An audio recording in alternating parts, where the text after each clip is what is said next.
please welcome John Newbigin, OBE, to deliver his keynote speech towards a creative economy. Good morning, everybody. A great pleasure to be here. When I was asked to come and do a talk in Beirut, of course I said yes, because any excuse to come to Beirut I would jump at. But when Raja told me that this was an event for franchisers and retailers, I said, "You've got the wrong guy. I don't know anything about this." He said, "No, I don't want you to talk about franchising and retailing and branding. I want you to talk about creativity." And I said, "I think even more now you've got the wrong guy, because everybody knows that the most creative retailers and salesmen in the world are here in Lebanon." But anyway, I agreed to come.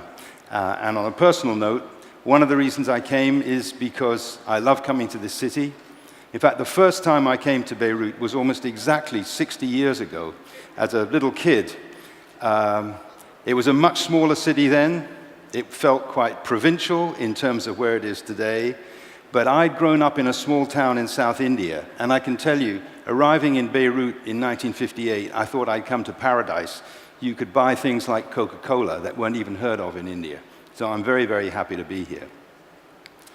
Now, the creative industries, actually, it is about branding and it is about retail, because the whole concept of the creative economy and the creative industries is a completely brand concept. Nobody says, "I work in the creative industries." They say, "I work in film, I work in music, I work in fashion, I work in television." The creative industries is a concept, it's a brand concept. And 20 years ago, 25 years ago, I was working with the government in the UK, and all these businesses, film, fashion, television, design, even marketing, were not being taken seriously as part of the British economy. And we began to work to think, how can we persuade the government to take these things more seriously? And for me, one of the reasons I got interested in this was because I'd been working in the film industry in the US a lot. And as you all know, the US does take their film industry very seriously indeed. And one of the reasons I discovered was this guy, President Woodrow Wilson, 100 years ago, in 1918, made a speech in which he referred to the American film industry, and he said, "What we must remember is that trade follows the film. Where American movies go, people will buy American fashion, American products, American lifestyle." 100 years ago, when the film industry in the US barely existed, it was a real visionary statement. And the United States, of course, has always taken its film industry and its intellectual property industries extremely seriously, both as industries and as cultural products. But the point that I really want to talk about today, because I do feel passionate about the fact that the creative economy is important for all our futures on the planet. And one of the reasons for that is that these industries have a value that is beyond their purely economic value. They are, in a sense, harbingers of the way I think the global economy and global society is moving. So I'm going to start very quickly with just one or two points about how the definition of the creative industries and the creative economy grew. But first of all, history of the world's economy. Through most of world history, this has been the basic motive power to make anything happen. The more muscles you have, the more successful you're going to be. In the 20th century, the more of that you had, the more successful you're going to be. Oil. But what we do know is that oil is depleting. I know there's offshore oil and gas here. Good luck. I hope you develop that in a more responsible way than we did in the UK, because we blew all our oil and gas in tax cuts. Now we haven't got anything left. But oil, the point about oil is the more you use it, the less you have. The more you use it, the more you pollute the planet. And it's often said, if oil was the driving force of the global economy in the 20th century, creativity is going to be the driving force of the global economy in the 21st century. And of course, the crucial thing about creativity is that unlike oil, the more you use it, the more you get. You don't deplete the resource, you grow the resource. And that's why it's changing the way governments are thinking about the future. And I'm going to come on to that in a moment.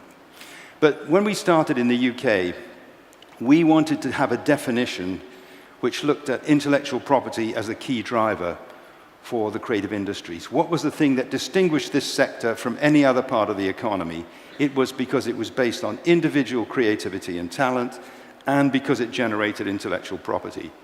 But 14 years later, Nesta, which is an independent research organization in the UK, they've come up with this much, much broader definition. The sectors which specialize in the use of creative talent for commercial purposes. Well, in a way, that's the whole economy. How can you define what is creative economy from what is not creative? And I think they're right. And I think one of the things that's going on is that the creative economy, the thinking behind the creative economy, is beginning to merge into all other areas of society and all other areas of the economy. Now, this is another definition produced by a very brilliant Brazilian economist writing for a United Nations report. And you can see she was talking about the fact that the creative industries are not just about the economy. They are about community, they're about the identity of place, they're about the image that people have of themselves and their own society and their own community. A very, very broad definition. Such a broad definition that, again, you think, so what are we talking about? What is the creative economy? What are the creative industries? And this is something I came across last year, which I think is really interesting. It's the configuration of relationships that give a system its characteristics. It's not what you do, it's the way that you do it.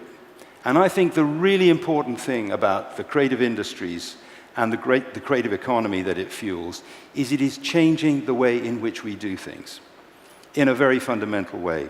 And here's a few examples.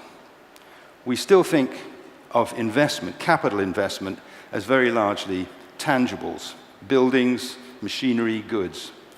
But actually, in all the developed economies of the world now, it's the investment in intangibles, in human skills and software, is greater than the investment in tangibles. We're moving from a society and economy in which investing in machines and factories and physical infrastructure is important to a society and an economy in which investing in people and investing in skills and investing in software is more important.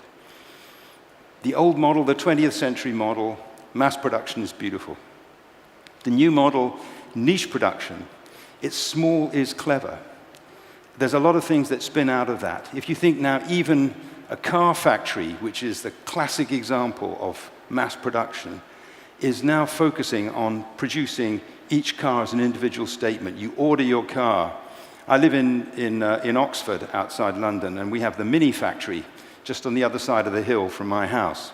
So Mini is a mass-produced car, but you order your individual Mini. It's made for you individually. It's a mass production process, but it's being turned into a niche production process. And one of the things that typifies the creative industries is that it's about the individualization of the product. I mean, here in Lebanon, you've got a fantastically successful fashion industry. And one of the drivers of the fashion industry is, of course, mass fashion. But the thing that drives it is not the mass fashion, it's the niche production that leads it, that pulls it. So niche is more important than mass in the new economy. And as I was saying, physical infrastructure is vital for success. Of course it is, and I want to come back to that in a moment. But it's the social infrastructure that's vital. People live in a place because it's an attractive place to live. One of the reasons why London has become so successful as a center for the creative economy, despite the fact that it's heavily polluted, it's ridiculously expensive, the transport system is terrible, but it's a cool place to live. People want to live there. And now, with Brexit coming down the track, and banks thinking they must move to Europe if they're going to be able to access the single market, a lot of the senior people in the banking industry are saying, but I like living in London. I don't want to move to Frankfurt. I don't want to move to Amsterdam.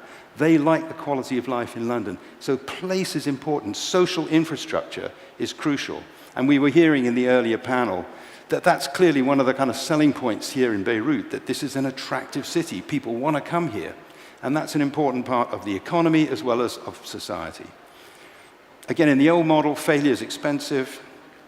If you bring a product out and it's a dud, then you may go out of business. In the new economy, failure, it's not that failure is cheap, but it's an iterative process. I work a lot in the video games industry, and one of the things that video games developers are doing increasingly is when a game is half developed, they put it out to some of their loyal customers and say, you play with it, you tell us what you like, you tell us what's wrong with it. They're getting their customers to do their R&D, and they're making a better product out of it. They're not scared of making a mistake. They're learning from their mistakes in a positive way. And you may know Cisco, the big American corporation, one of their staff mantras, they claim that they operate on this basis, I wonder if they do, it's better to ask forgiveness than seek permission. In other words, they're encouraging their employees do something without getting permission from the boss, because that's how interesting things happen in the company. Now, that is an incredibly radical thing for any company to say, but something I want to come back to in a minute. You think of applying that in an education system. You think how, our school system, if a teacher said to a kid, it's better to ask forgiveness than seek permission, the teacher would be sacked immediately. And yet these are the models that we're beginning to adopt for the way our economy works, which suggests to me that our education system is getting completely out of sync with where our economy is going. Here's another interesting case. Guy wrote a book about Google, Jeff Jarvis, you may have heard of him, and he said, what's the secret of Google's success? And Google themselves would say, because we just put it out there and we listened to what our consumers wanted and we did what they wanted to do. It's not a matter of the consumer having to trust the producer, it's a matter of the producer having to trust the consumer. And it's interesting talking to Andy Street, who was the chief executive of John Lewis, one of the most successful retail brands in the UK. And I said to him, yeah, how come John Lewis is thriving when so many other big high street retailers are in a lot of trouble? He said two things. One is, he said, I persuaded my senior management that although we have hundreds of big stores around the UK, fundamentally we're an online business with some shops, not the other way around. And fundamentally, we're driven by the people, the customers who come in. They are the people who decide our strategy. And you can say, of course, anybody would say that. Any good manager would say that. But they have really tried to implement that, and it's made it a very, very successful company. And here's another final point. I think in the old world, as it were, if you have a new idea, you want to keep it away from your competitors. I think one of the fascinating things about so many areas of the creative economy that again, video games, even in film and television and in some marketing and design areas, it's a mixture of competition and collaboration. People collaborate with their competitors as well as compete with them. And I went to visit an advanced manufacturing research center in the north of England a little while ago.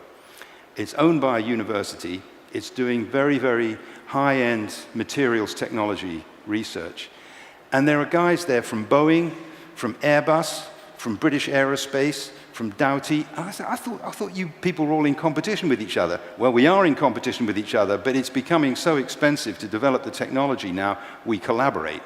And if the production process is from conception at 0 and production at 10, we're sharing from 0 to 9, and then we go off and compete for the last bit. They work together. And again, I think that's something which the wider economy, we need to be thinking about how we embrace this concept of working with and sharing concepts rather than trying to keep them all to ourselves.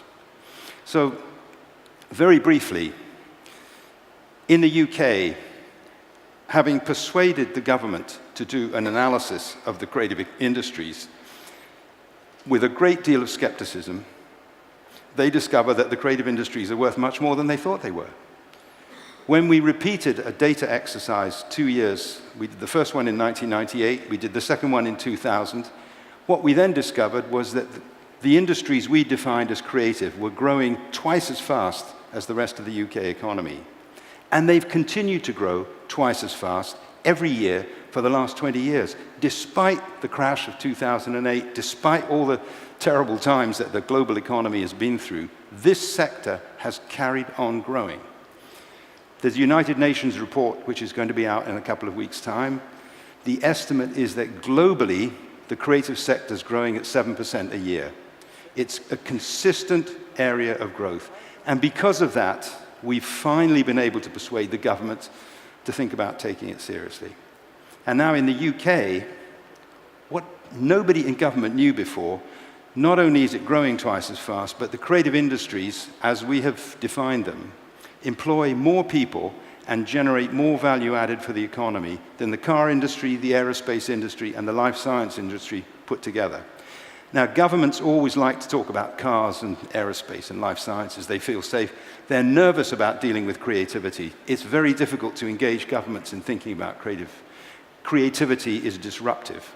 It makes governments very uncomfortable. But finally, we have persuaded our government to get just a teeny bit interested in what we're trying to do. So one of the things that we do is very detailed mapping.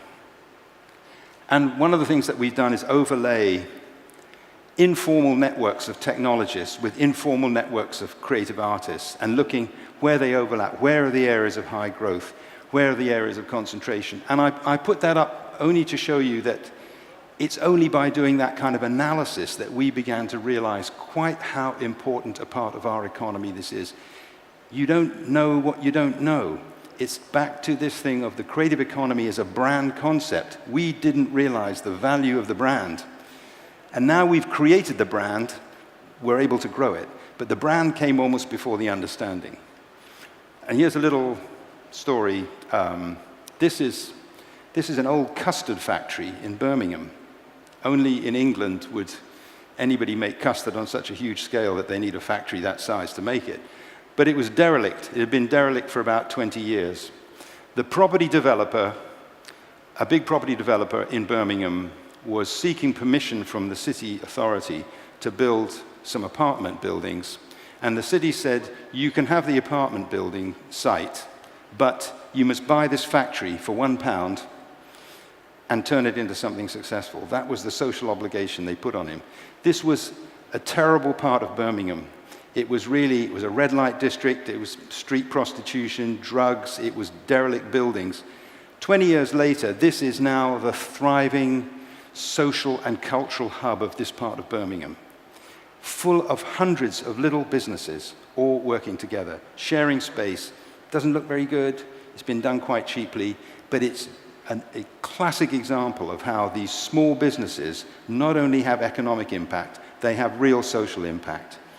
And one of the things that we're discovering, not just in the UK, but all around the world, it's these very low-level, simple interventions, giving young people an opportunity to set up their own businesses, is creating new economic, cultural districts.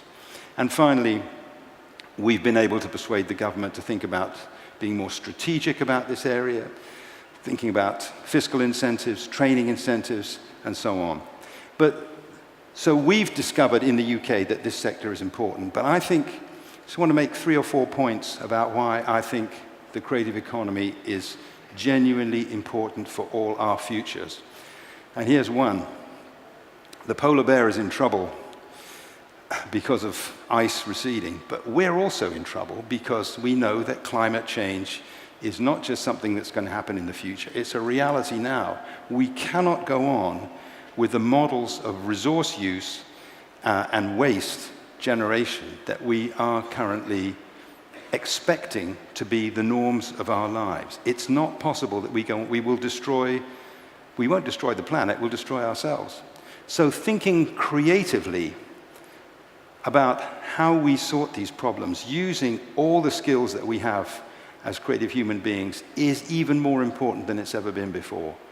That seems to me is an overriding factor why a genuinely creative economy, not just about the arts, but about people engaging creatively, is going to be important.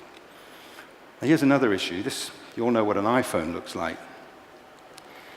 Most of these iPhones are made in Shenzhen in southern China. Huge factories. But the value of the iPhone that is retained by the manufacturer in China is about 6% of the value of the iPhone. 60% is retained by Apple.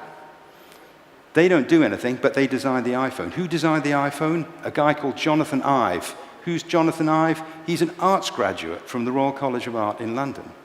So the Chinese government recognizing what this really means, some of you may be familiar with this. In the 11th five-year plan of the People's Republic, one of the mantras was, we must move from made in China to designed in China. They've understood that the real value is not in manufacturing anymore, it's in design, it's in owning the intellectual property. And already what's happening in China, as their wage rates go up, the manufacturing is going off to Vietnam and Indonesia and so on. They're concentrating on design. They're moving up the value chain of the economy. And they recognize that that means a different kind of approach to education and a different approach to managing the economy. 6% in the value of manufacturing, 60% in the value of the idea. And here's a consequence of that. I took this newspaper cutting from a time when a lot of McDonald's burger flippers in the US were striking for a $15 an hour pay rise. I see the ex-boss of McDonald's said, you strike as long as you like. We've got machines that are going to be doing your jobs. Now, that's a very, very crude example of what's happening, but what we do know, and there's plenty of research in the US and many countries in Western Europe, that over the next 20 to 30 years, in the case of the US, Bank of America reckons 47% of current jobs in the US economy are at risk of being replaced by AI or robots in the next 20 years.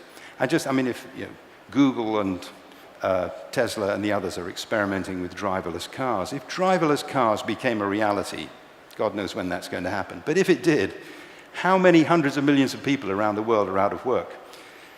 And of course, what we also know from previous industrial revolutions is that any kind of progress like that generates new jobs. Of course it will. So it's not a catastrophe. But what is almost bound to happen is that there's going to be increasing polarization in the labor market. If you've got skills, you will be all right. If you haven't, you're in trouble. And one of the things that's also come out of many studies, both in the US and in Europe, and again, Merrill Lynch did a big study for the Bank of America a few years ago, demonstrating very clearly that the more creative a job is, of course, the more it is dependent on human skill. And the more it's dependent on human skill, the less it is likely to be replaced by a machine. So the creative economy is also a very good way of ensuring a future dynamic labor market. That may sound very futuristic and very romantic, but it is already happening. And as I'm sure, as we all know, it's not just happening to the burger flippers in McDonald's. You go into a bank now, there's hardly any banks in London where there's a human being. It's an ATM. You go into a supermarket, there isn't a checkout, someone at the checkout, you check out yourself. So these jobs are rapidly disappearing, and many professional and middle-class jobs are beginning to disappear as well. So thinking through what does that mean for our societies and our economies is pretty significant. And that's again why I think the creative economy is important for all our futures. And here's the people that are kind of getting hit hardest. This is a picture from Tunis, but I was talking to a senior UN official a little while ago about climate change, war, all the other things going on in the world, and he said the biggest problem in the world today is spare boys. He said there are hundreds of millions of young men around the world without enough to do. And what are we going to do about it? It is an absolutely crucial issue. And here in the Middle East and North Africa, 30% population aged between 15 and 30, 30% unemployment. Now, this is very presumptuous of me, but I looked up a study done by Burston Marstella, which is done on an annual basis right across this region. And they divide it, you see, into three.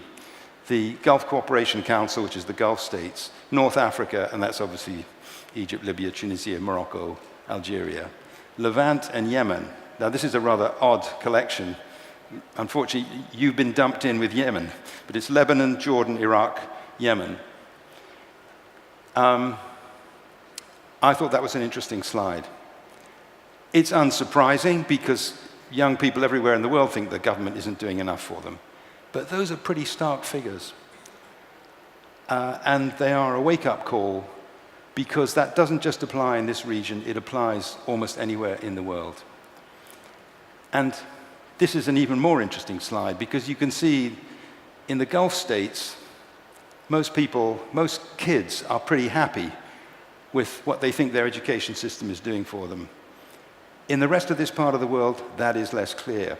Now, of course, the Gulf countries have got plenty of money, but also, I don't know, I mean, I know Dubai and Abu Dhabi pretty well, and I do some work with students there and with young people. And one of the things, there is a kind of optimism which is generated by the fact that they do feel the government is making a very concerted attempt to move away from an oil-based economy to diversify and create new skills. People feel optimistic about the future, even if the reality is that it's going to be tough, even if the reality isn't much underpinning that, but it's a feeling of optimism which is driving part of that difference, that huge difference between perceptions in the Gulf states and perceptions in the rest of the region. And then I thought this was also extraordinary. And again, you could say, why do so many young people want to live in the UAE? Well, 'cause, there's a lot of money, looks very attractive, looks very sexy from the outside.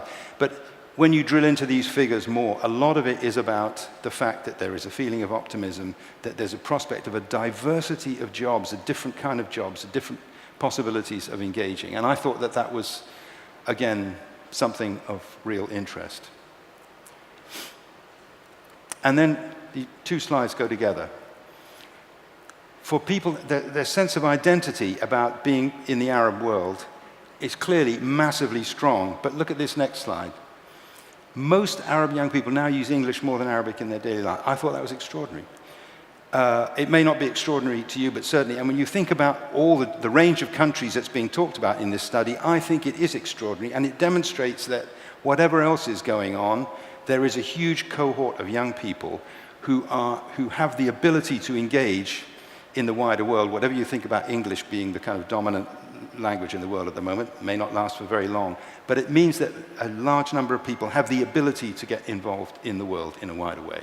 And then finally, again, perhaps no surprise there, but the majority of young people are engaged with the online world. So I thought these are interesting statistics. And what do we take away from them? This is a report produced by the United Nations in 2013. They produce these regular reports on the creative economy. But three things came out of this one, and it included hundreds of case studies of creative industry initiatives around the world, nearly all of them in developing world cities. It was Lagos, Rio de Janeiro, Jakarta, places like that. And they said three things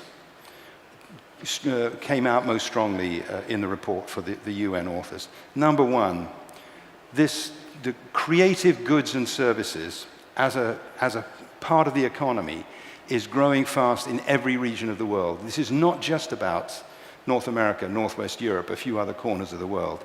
It's about every region of the world. I've just been doing some work in Nigeria.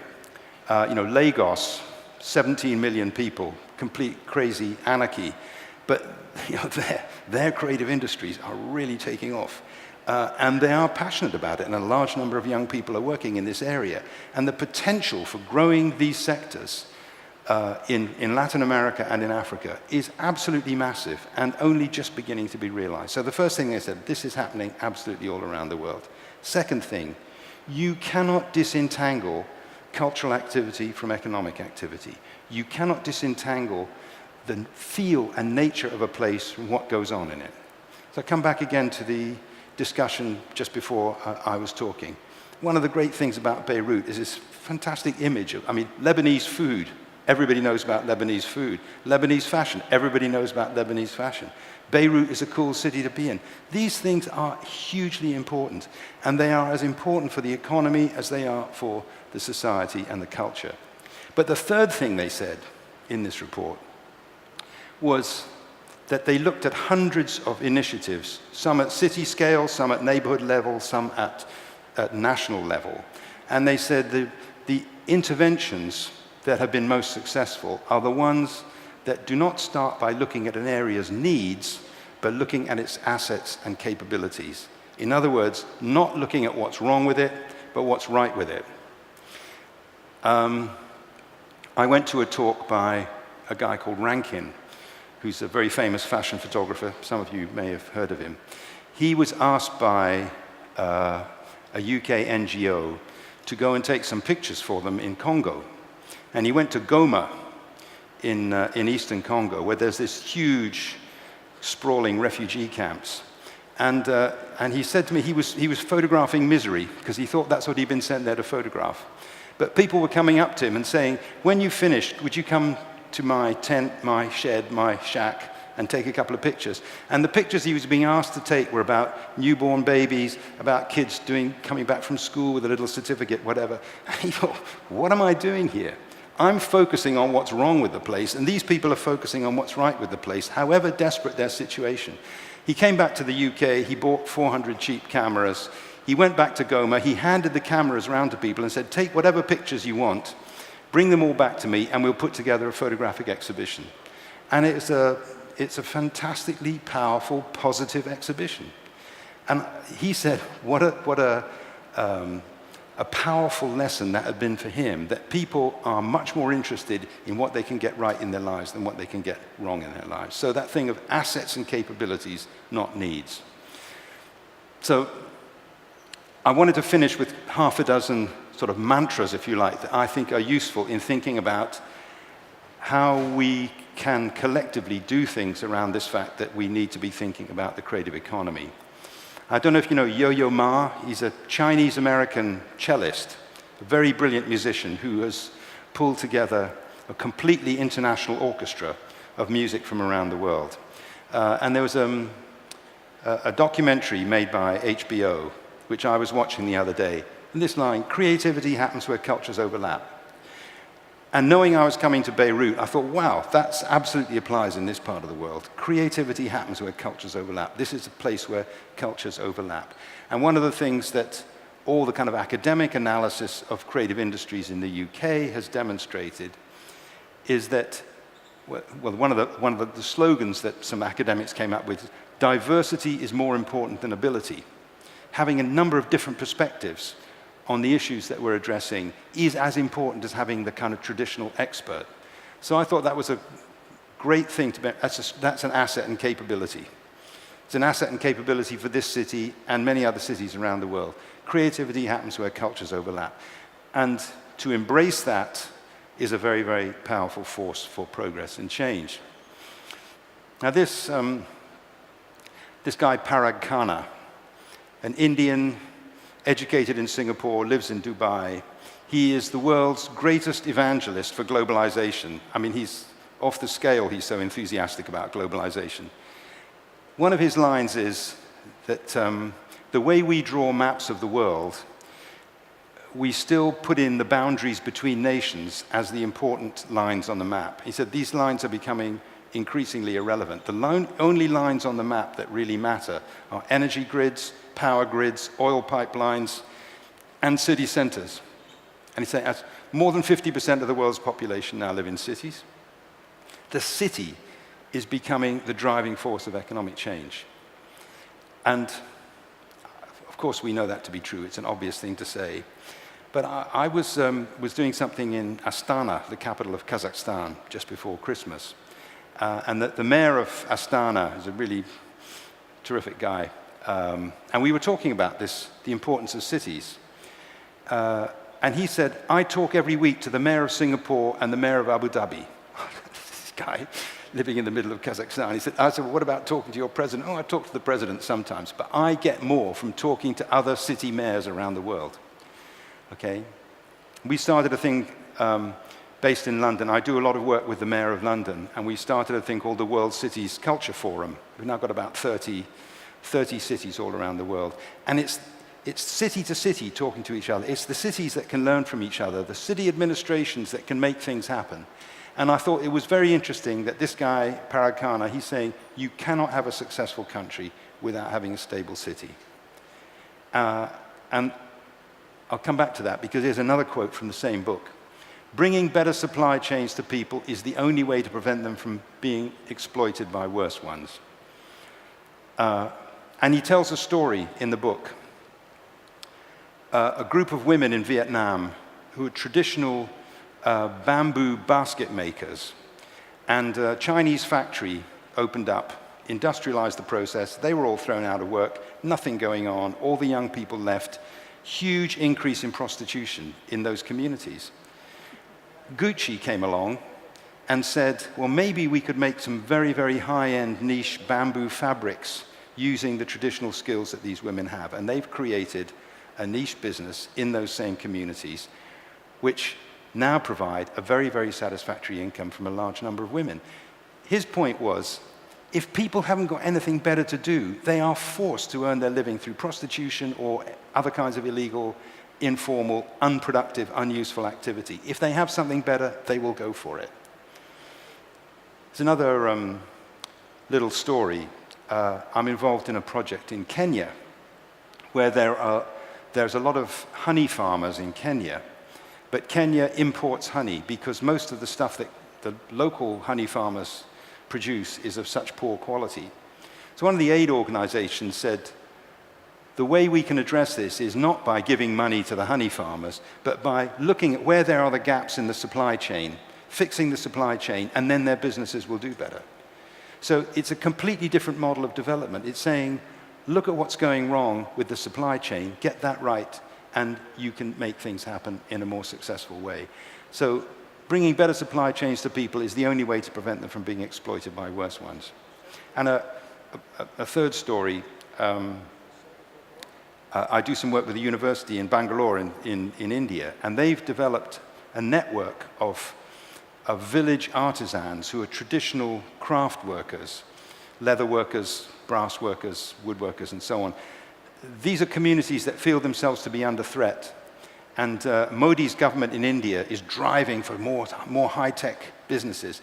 This guy's argument is high-tech businesses are never going to provide jobs for these people from the villages. What he's done is build a network which is based on smartphones, because he says most of the people who he's working with are illiterate or semi-literate. But he said if you can access information by image and by voice, it doesn't matter whether you're literate or illiterate. They now have a network of 100,000 artisans across southern India, and he's signing contracts with IKEA for $20 million and $50 million for products that they're creating. He's connected illiterate village craftspeople with a global supply chain, and it's working. So I think this point about thinking through supply chains is one of the kind of key assets and capabilities that we have to think about building on. And here's another line I really like, from Muhammad Yunus. You know, this guy, so I'm full of stories this morning, but here's a good one. He was an academic in Bangladesh, and the cleaner in his office was in tears one day, and he said, why? And she said, because she owed somebody a ridiculously small amount of money and couldn't repay it. And he, as a result of that conversation, he founded a bank called the Grameen Bank in Bangladesh. And he said, I'm gonna make the upside-down model of everybody else's bank. He said, all the banks in Bangladesh only deal with men. I'm only going to deal with women. He said, all the branches of the banks are in the big cities. I'm only going to have branches in the villages. And he said, and all banks, if you come and apply for a loan, they ask you what you've done in the past 5 years. I'm only going to ask you what you're going to do in the next 5 years. Now, again, this sounds like a kind of stupid, romantic, crazy thing to say, but Grameen Bank became one of the most powerful investment banks in Bangladesh. And one of the things that women were borrowing money for was cell phones in the villages with little solar panels so they could recharge them because there was no electricity grid. But he then realized that what he was doing was creating a monopoly network. So he said, I'll only sell phones in a village as long as there are 2 customers, because then you have competition and you keep the prices down.